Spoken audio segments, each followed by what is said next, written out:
going on, everyone? Welcome to the Adoration podcast. My name is AJ, and I just wanted to introduce my special guest, Adrian James Molina, aka AJ Molina. My name is also AJ. He's a DJ and producer, Mando sauce creator, and one of the most passionate, decisive, thoughtful, and funny people in my life. Thank you so much for hopping on once again. Straight like that. So AJ and I DJ pretty frequently with one another, and my first question was about passion. How did you get passionate about DJing and producing? All right, so let's take a trip down memory lane. I'd say probably about late elementary school, I was browsing the web, came across a DJ forum. The passion kind of kicked from there. Saved up Christmas money, birthday money, bought my first set of tables, the Stantons, old school tables. I guess, they weren't really that powerful though. So when I was trying to scratch on them, the pickup time was a little slow and you just hear the little drag for way too long. So I was just like, man, this ain't right. Did more research, came across the Techniques 1200s. Still got those today. If anyone wants to buy them, let me know. Practice, day by day, month by month. And unfortunately, like the interest kind of died down for me because personally I like to collaborate, bounce ideas off people, just make sure whatever I'm doing is correct. And so while I was, DJing and learning, I started to become more curious about who's the people that make tracks, what do they use? How do they do it? And so I started to go down a rabbit hole of music production, and shout out YouTube University. Spent many years just like learning production, using a whole bunch of different programs, and probably like all of high school, I didn't even complete my first beat until maybe after high school and college. So after college, that's when I probably started to really feel like I could, make some music. Shout out to all my music production mentors and all the up and coming artists that I work with. Andrew Ty, Patch Got Beats. They really gave me the knowledge to, be where I'm at today. Shout out to the up and coming artists that I work with. E. Parker, the Sumerians, Alfonso, Tony, Aldeezy, J Heart Vibes, Drew Aquino, and a whole bunch of people on YouTube that came across my channel somehow, and they picked up my beats, and I would see they would collaborate with me. So yeah, that's the little story I got for music production and DJing. Oh, actually, shout out you too, because probably the past couple of years, since we started to connect more, you really got me back into DJing. I wanted, you inspired me to just really get my DJ skills up, scratching, and just being better at creative mixing. Thank you for the kind words. That's why we wanted to have AJ on the podcast. He shares my same namesake. It's the AJ Adoration with AJ Squared podcast. And in all seriousness, I just wanted to reciprocate the adoration that you have for me and the inspiration you have for me, for you as well, because you inspire me to be very extroverted, outgoing, and network a lot more because we are naturally introverted. So I know that you love DJing and producing. Is there one that you like better than the other? At this very moment, I'd say I like DJing just a little bit more so because, when you're creative, you get that either creative block, overthinking. I think the worst one I have is just perfectionist syndrome, right? So just like making beats and just making sure it's where I think it needs to be. But unfortunately, you just got to create and just, be done with it and go on to the next one. I could definitely relate to that in a creative perspective because whenever we do these podcasts or I make YouTube videos on fashion or anything else, it's really difficult for me to understand when it is truly finished, because how do you track when something creative is finished? You kind of just feel it inherently. You feel it in your gut. You can't say that there's a process behind it. Find what works for you creatively and fulfill whatever dream or imagination you have and want to execute. I would say that you inspire me to DJ more because whenever I go out to DJ, this is a topic that I've heard on a lot of other DJ podcasts where people say that they don't necessarily get excited to DJ out anymore just because they have a love for DJing and the music. They have a passion for playing music that they know is going to get a reaction out of the crowd. And sometimes I feel that once you've been DJing for a decade plus or years and years and years, the allure of just the art of DJing gets a little bit stale. Don't get me wrong. I DJ all the time in private. I listen to music 90% of the day. If I'm not sleeping or eating, basically, I'm probably listening to music while I'm eating. I don't get as much fulfillment from DJing that I do making these videos, chatting with you, or making other content on my YouTube channels like fashion. And I wanted to talk about other passions because we both have so many passions. So you have a sauce called Mando sauce. Did you want to talk to the people about the inspiration behind that and what it is? Yeah, mando sauce, the sauce that goes on everything. I put that on everything type shit. This is why I believe COVID is somewhat a blessing, right? It really, or a blessing in disguise, sorry. It really allowed me and my roommates to kind of venture out and pursue other things. Like they were picking up new hobbies or even just new food recipes to like perfect. And so we were on lockdown, missing La Vic's orange sauce. Shout out La Vic's. The OG version though, the new vegan one is not my cup of tea. La Vix is a taqueria in San Jose, and AJ used to live in LA with a bunch of his friends, so they try to recreate the sauce essentially. Yeah, so my roommates, they were pretty much my guinea pigs, man. Shout them out. Shout out Art, Denise, Justin. They were my guinea pigs. I don't know. They tasted countless recipes. Took me maybe a year or two where I was comfortable to want to share it outside of the household. So I got it to family and friends, and they were the ones to push me to be like, yo, just like sell it. And so, here we are today. I try to do a drop once a month. I have a green sauce now, and going forward, I'm trying to make a breakfast sandwich. So, stay tuned for a Mando breakfast sandwich coming soon. Can't tell you guys too many details. It's a little secret, but I'm really excited not only for that breakfast sandwich, but to see where you could take Mando sauce, because you've personally gave me the orange sauce and the green sauce, the one that was yours. Yeah. You're so kind. You didn't have to. It said personal bottle on it, like Mike's secret stuff from Space Jam. It was AJ's secret sauce. I really like the green sauce a lot, and I personally like the orange sauce more than La Vic's orange sauce. Don't tell them, and I'm not biased just because you're my homie. But putting that on the egg sandwich is a natural transition that I think you would succeed in. So I'm excited to see where you take that. That is probably one of the most popular dishes that people put it on. Is just eggs in the morning. Honestly, you can put it on everything. Some people put it on sushi. They use it like a chimichurri sauce for their steak. I put it on my vanilla ice cream. Nah, I'm just type shit. But you could. It'd just be Mando cream. Mando cream. I'm gonna have to check about some ice cream for that. So I just wanted to talk about motivation, because you have so many passions, whether it's producing, DJing, but also making Mando sauce. What motivates you to pursue your passions? I'd say a few things. The biggest one would probably be just going through life and not taking a risk on one of those passions, regardless if I'm successful or not. It's just that thought in my head. I don't want to be in my, I don't want to sound very like negative, but be in my deathbed, and just looking back and like, damn, I didn't go as hard as I could have in DJing or music production, or even just like Mando sauce or maybe food. I feel like they started to intertwine. And so I'm branching off from that. I think I'm also just naturally a person that likes to serve in a way. And I found a couple passions where I'm able to do that without losing myself.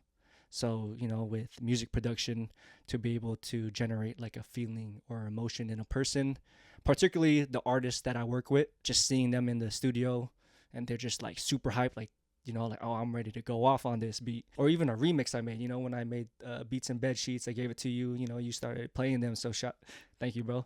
And so with DJing, having people on the dance floor just dancing, that's why I DJ. I DJ for the people to just be dancing, there's like no greater feeling than that. With food, with the Mando sauce, seeing people's reaction, given that I cooked something good, it's provoking a positive feeling to them. And so, yeah, I'd say those are a couple things that really push me to continue to pursue my passions. And I think that's why we get along so well, because we choose to serve through our passions rather than make it about ourselves. Inherently, there's a lot of ego that comes along with the entertainment industry or doing things on social media, whether it's your Mando sauce producing or DJing, but we're doing those things for the right reasons. I personally love to serve people and curate experiences that people could not feel again or have in that single moment of time through DJing and making people party and just be entertained. Same with these podcasts. Whatever conversations we have, if no one takes anything away from these conversations, at least we remember it. And you're right about not being able to take anything with you, whether it's your relationships, your money, your identity. If you didn't try to fulfill whatever passion or endeavor you wanted to do, you're always going to have regret, which you're probably not going to remember physically, but mentally, in that moment when you recall all your emotions and feelings and memories in life, you're just going to think, why didn't I try that? Why didn't I go harder in Mando sauce producing or DJing? So I definitely resonate with you on that. That part. Do you have any goals, short-term and long-term, in regards to all three of those things? All right, so we could start with DJing. For sure, DJing, I want to get to a level of proficiency in scratching, just seeing you scratch, man, that inspires me and your creative transitions. So I want to level up in that aspect. As far as, blowing up and stuff, I'm not too worried. I think apart from that would be for me and you to lock down a gig somewhere. I've always wanted to go back to back with you, bro. So one day, hopefully, book AJ Squared somewhere. We'll get that shit turned up for real. Music production, continuing to work with the artists that I work with right now. Hopefully, being able to see them grow and make it big one day. Learning to play an instrument. Currently teaching myself to play the piano. Would also like to pick up the bass guitar. Also, make some remixes. Continue on the remixes because when I DJ, I want to be able to play my own music too. Kind of like shout out Eccentrics. So something like that. And as far as food, maybe hopefully see Mando sauce grow bigger and maybe be able to sell the recipe to someone. If you're interested, let me know because that shit kind of bussin'.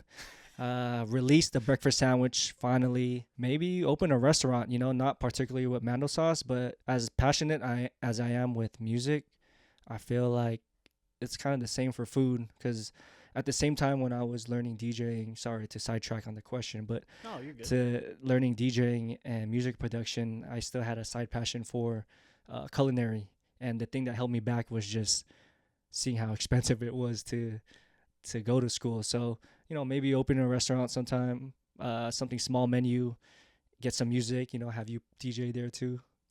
Awesome. Thank you for sharing that. I really admire the fact that you live life on your own accord. Whenever you dive deep into a passion, you do it wholeheartedly. And I have so much respect and adoration for your work ethic when it comes to that. So I wanted to get a little deeper on intention, but more specifically decisions. How much do you think our previous decisions we make in the past affect our present? That's a very good question, AJ. I'd say, I'm going to answer this two ways. I'd say, first and foremost, it has a huge impact, whatever decisions you've made in the past. Most of the time affect your future. For example, pursuing your passion.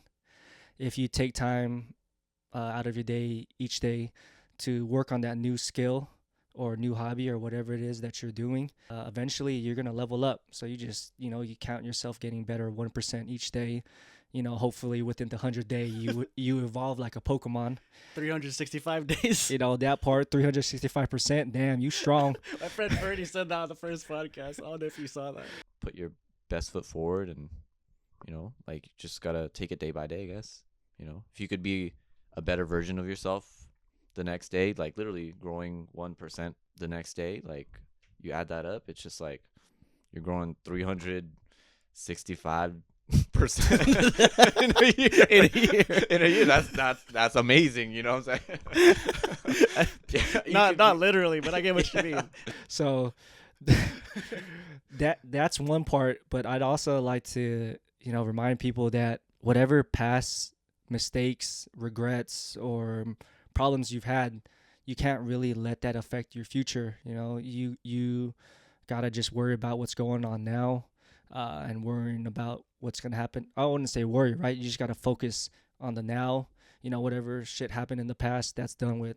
So set yourself up now so that your future could start to be better. And while I think, past and future is most important, the present is probably the most important because it's a gift to be alive. Man, I love that. Thank you for sorry, sharing that's that. a little too deep. You said a lot of great things there. I think that the past does not define who you are in the present, but your present defines what decisions you make for the future. So whatever you're doing now affects the future, but you have to learn from the inevitable mistakes from the past or whatever lessons you've learned from the past. A good example is I always talk about that streak of working out since January that I've had. And when I first started in January, I don't think I've worked out for 5 to 7 years regularly. But now I could work out, let's say I run on the treadmill 3 to 4 miles a day. I used to only be able to run 0.5 miles, 1 mile. But after 4 months or 5 months of just doing it consistently, you build good habits and that discipline in the present that molds you for the future. So I know when I run again, I'm not going to be tired at all. But in the past, if I kept thinking that, oh no, in the past, I can't do it. I've only ran 0.5 miles in the past. I'm never going to allow myself to grow, to heal, to be present, but also prepared for the future. Nah, I could totally agree with that, especially running, man. I was not a big fan of running, cardio. Still not really to this day, but I do it because it builds a strong mentality and that discipline to just do it, right? A lot of people wait for motivation or inspiration to do anything, and you could be waiting your whole life, man. So that's where I believe discipline just really takes you to the next level. Discipline will be the thing that actually generates motivation and inspiration. Because I'm sure you could agree where you're now on your streak of working out, every day. If there's a day where you're like, I don't feel like working out or I don't want to do it, your mind tells you like, nah, this doesn't feel right. Like I need to work out, right? Even though you don't want to, you're like, now it feels wrong to not work out. And you posting your runs on Strava or whatever app you use really helped motivate me in the past and still helps me stay accountable whenever I see it. I'm like, man, did I work out yet? Shout out to my boy Zach Littman. He's on his own personal journey. He has to be on the pod soon too. We share each other's Apple Watch fitness information. And whenever I see him on his fitness grind, I really get motivated. I used to not want to share my Apple Watch fitness information because I don't want them to be like, why is your heart rate going up from 1 a.m. to 3 a.m.? Neither here nor there. But we could go on the next topic.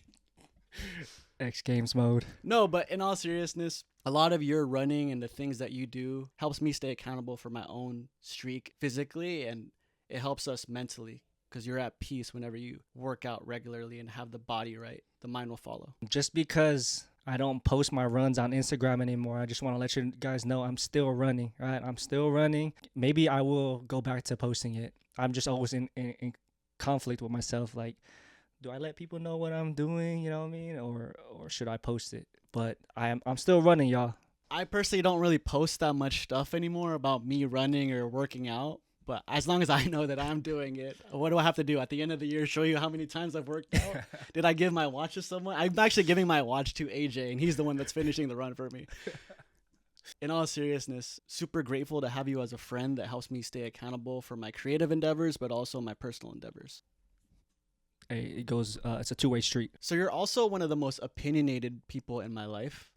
And I know that when you make a decision, you are very outspoken about it and you're very confident in your decision. What inspired you to live life on your own terms professionally? Because I know when you were living in LA, you had a full-time job, and now you truly fulfill your creative endeavors and passions on a daily basis. I think just having that personal freedom, right?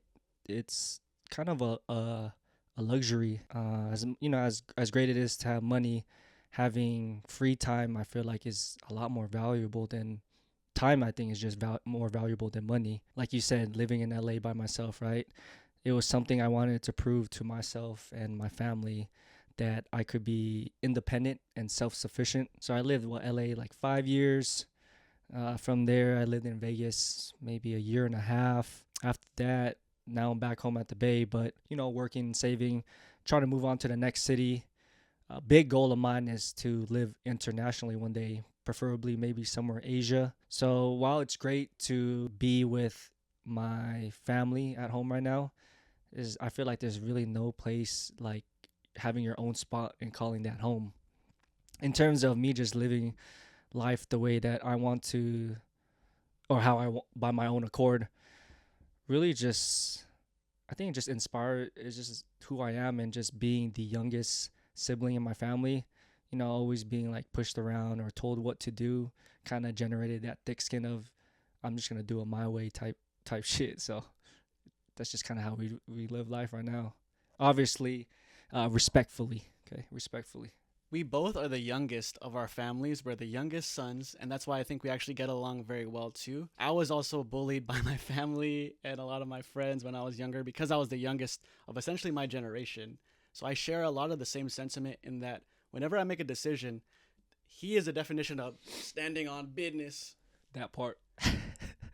But he truly does stand firm in his decision making. And that inspires a lot of people because they see that confidence and they see what you're doing and they see that it's authentic. How do you stay firm in your decision making while staying flexible to the opinions of your loved ones and rational decisions that you have to make financially or personally? As far as handling the opinions of, the loved ones around me, my family, my friends, I'm just going to be straight, I don't really give a I'm gonna do whatever the hell I want to do, whatever is gonna make me happy, whatever is gonna bring me fulfillment.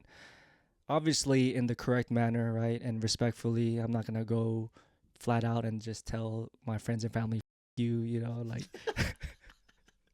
So, at the end of the day, I'm just gonna do what I want to do, whatever fulfills me mentally, spiritually, physically, and just as far as like being able to do that, I think planning really has helped me be able to be more efficient with my time, get more tasks done, be aware of what I'm supposed to do. I'm a very go with the flow kind of guy. So if I don't know what's going on in my days or my weeks of events or appointments that I need to attend, then that could really disrupt that kind of freedom or that flexibility. I'll start to overthink. I'll start to kind of scramble. And so having everything planned in a manner and just making sure it first serves me correctly, and then I'm always going to live my life for me first, selfishly, but then the people that matter, I got to make sure that it also accommodates them in a way, but just, live life and for your own self-fulfillment, and make sure you plan out your days and your weeks, because people get lost in time, people get lost in the apps, and your days could go by quick.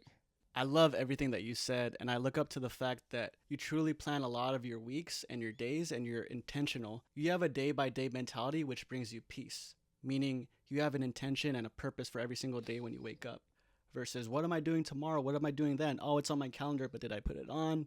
You're not necessarily micromanaging your life. It's just helping you create more than you consume. That way you're more effective and efficient for yourself, so you could show up for others. Personally, why I say create over consume is because I personally spend so much time alone. We spend so much time on social media consuming content. I just want to create content and not focus too much on it, because that really affects my mental health on, are people consuming my content? Do they like it? Versus the love and passion that I inherently have for the content that I make, for the conversations that we have, for the music that I play, and everything else that I do online. So I wanted to ask you one last question. Before we go to that, though, I just want to add that if you are able to plan your days and your weeks out properly, that will give you the ability to be able to call audibles, during your weeks. So, there might be a day where you got to go out with a friend and you're not feeling good, right? You just be like, hey, can we just rain check? I mean, obviously that's not good, though. Sorry to your friends that I rain check too, but I just want to say planning is very big, but continue on, sir. And I appreciate you for being so flexible, because I know that my schedule is hectic, your schedule is hectic, but we always seem to make it work. And whenever we have a rain check, we keep each other accountable for DJ mixes, for content, and anything else that we're doing in life. We send random memes to each other of animals saying, how are you doing? You good today? But we always make time to just talk about our passions, eat food, and just joke around a lot, but also have these serious conversations off camera. So I just had one last question for you. You live life on your own accord. Do you drive an Accord too? Damn, that's crazy type shit. He drives a white Accord. But in all seriousness, what is your definition of success? Besides the obvious monetary gains, accomplishments, achievements, taking the risk on the passions that I'm interested in, regardless of the outcome, being able to just tell myself I took a chance on that, I think that to me is part of success, because it could lead you down the road to maybe your true passion. And so that's one part. Second part would be making my family proud, being able to give back to my parents in a way. They've done so much to raise my siblings and I. So being able to give back to them in a way. And I think last but not least, the most important thing to me would be aligning myself spiritually, mentally, and physically. I feel like that's a very hard thing to do. I mean, for me right now, there's always one of the three that is down. So, we're working towards getting all three aligned. I shared with AJ a wheel of life exercise where on a scale of 1 to 10, we rated our physical health, our mental health, and our spiritual health. And I'm glad that he and myself are taking the steps to improve all three of those aspects in our lives on a daily basis. And I agree a lot with what you said.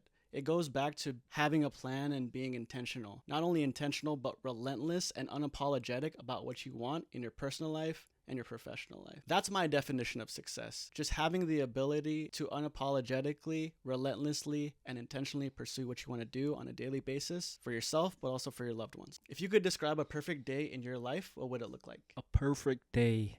You know, I suffer from perfectionist syndrome, but you know, a perfect day I think I could describe.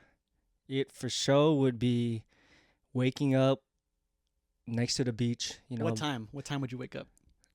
I believe in early bird gets the worm. So, you know, maybe like a cool 5, 6 a.m. type shit. Being able to just hear and view the ocean. From there, I'd get a nice smoothie or maybe a good ass cup of coffee. Make my way down to the beach. You know, get my feet up in the sand, up in the ocean, and just gaze off into the ocean for a little bit. Meditate. For me personally, there's nothing that heals me more than just being at the beach, being by the water. I feel like it really just recharges me, rejuvenates me in a way. And then from there, I'd say create some music, then go on a food tour, man. Go on a food tour wherever I am. Go out, eat some good ass food. I'm not picky, so wherever I'm at, you know, hopefully I'm traveling in this perfect day. You know, go on a food tour, meet the locals, maybe eat at some fine dining, then go back home and, you know, shout out my little shorty, go X Games mode. What the hell? That's my perfect day, baby. I was not expecting that. This is I don't know if this is the Adoration with AJ podcast anymore. This might be the sexualization podcast with AJ. Well, Shout out Lil Mo. appreciate you for sharing your perfect day. I think a lot of my perfect day resonates with you as well. I'm not necessarily an early bird. I'm more of a night person, but I would love to work out early in the morning. I wake up around 6 or 7 in the morning, get a quick little workout in, take a shower, clean my surroundings, because vibe to me really matters. That's why we have all the lights and the set and everything else. It helps me stay calm and at peace with my thoughts so I could execute whatever I'm focused on in the present and don't have to worry about the future of like, if it's cluttered, I have to clean it later. And I would eat some good food, make some YouTube videos, DJ a little bit, get some work done. I actually like working a lot, whether it's on my own content or work for other people. Probably go on a drive. I think that sometimes I get a haircut pretty often because it gives me something to do on a daily basis. And I have that purpose to wake up and have that self-care, practice that self-love for myself. But ultimately, I have so much adoration for you because you truly do live life on your own accord. You help me stay accountable for my fitness goals and my creative goals. Appreciate you, man. Thanks for hopping on, bro. Dude, that was cool. Dude, this is an honor. No, but it's like, it's real spiel, bro. Like, means a lot. No, dude, yeah, no, I'm very grateful to be here, bro, and just, you know, whatever questions you have, bro, you know, I'm always willing to share whatever I got, my experiences, my knowledge with you. Yeah, and I thank you so much. I know it's really hot in here. We're about to turn the AC back on. Looks like I'm sweating. We are sweating. It goes both ways, though. You know, you inspire me a lot, too. You give me a lot of game. You teach me a lot, especially holding me accountable with DJing as well and music, you know. So hopefully we get some remixes out that we could spin for ourselves. I would love to teach you how to produce music one day, too. So, you know, we could make some remixes together. I'd be super down for that. I definitely have to take your offer up on that goal to throw a show together and do a back-to-back DJ set and learn how to produce. Super excited for the future, for your own personal endeavors, for my personal endeavors, and our joint partnerships on things. I get inspired, man, because I'm scared to do that. You know what I mean? So It's tough, but man, of all the people that I am around, I'd say you're probably one person who I think could do the no job life. Not saying like no job as far as work, but, you know, go like full time on your content and just only do that. Because not many people are driven or have the work ethic to do it, or even just the passion, bro. You got passion, bro. thanks, man. And No lemonade. and folks like you help me stay passionate about whatever I do. And I wish I only had one passion, but I have to allocate the necessary time and energy for those things. So super excited for the future, man. Thank you so much. Bro, I'm with you though on that. I wish I just had one passion too. You know, I don't want to say it sucks, but my mind wanders from DJing. It's like, damn, I want to get better at scratching. Or then it goes music production. Like, I need to continue to just create. Then it goes like, but I want to cook as well. You know, like I need to make sure I got the Mando breakfast sandwich, or I got to tweak my Mando sauce in a way. Yeah, and it's difficult because people always put you in a box when you try to do multiple things, because they share the same sentiment in that generally people think that if you want to get good at one thing, you only do that thing and you're only labeled as that.